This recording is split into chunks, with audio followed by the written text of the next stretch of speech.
CRP test शरीर में सूजन या इन्फेक्शन बताता है। इसकी नॉर्मल वैल्यू 5 mg/लीटर से कम होनी चाहिए। ज्यादा होना गंभीर इन्फेक्शन का संकेत है। वीडियो को लाइक और सब्सक्राइब करें। नमस्कार दोस्तों, स्वागत है आपका लैब केयर हिंदी में। आज हम जानेंगे सीआरपी टेस्ट क्या होता है, क्यों कराया जाता है, किसे कराना चाहिए और इसका ब्लड सैंपल कैसे लिया जाता है। सीआरपी क्या है? सीआरपी का पूरा नाम है सी रिएक्टिव प्रोटीन। यह एक प्रोटीन है जो शरीर में इन्फ्लेमेशन यानी सूजन होने पर बढ़ सकता है। सीआरपी टेस्ट इसी प्रोटीन की मात्रा को ब्लड में मापता है। सीआरपी क्यों बढ़ता है?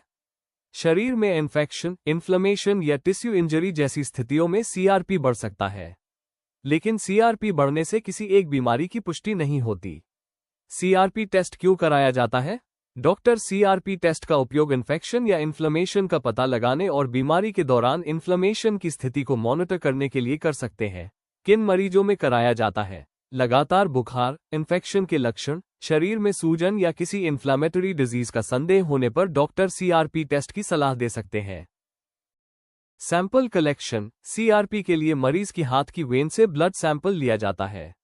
ब्लड कलेक्शन हमेशा ट्रेन्ड हेल्थ केयर प्रोफेशनल द्वारा किया जाना चाहिए। सीआरपी टेस्ट में कौन सी ट्यूब इस्तेमाल होती है? सीआरपी के लिए इस्तेमाल होने वाली ट्यूब लेबोरेटरी की टेस्टिंग मेथड और एनालाइजर पर निर्भर करती है। कई लेबोरेटरीज सीरम या प्लाज्मा सैंपल का उपयोग करती है, इसलिए अपनी लेबोरेटरी की एसओपी के अनुसार ट्यूब चुनें।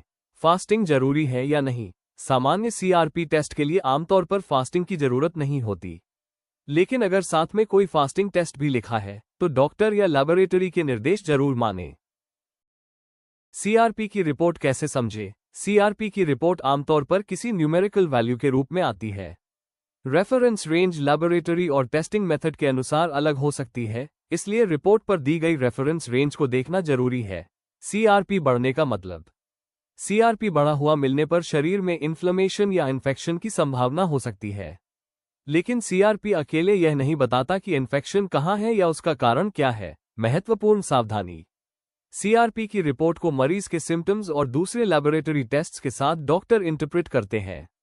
केवल सीआरपी की वैल्यू देखकर खुद से एंटीबायोटिक या कोई मेडिसिन शुरू नहीं करनी चाहिए।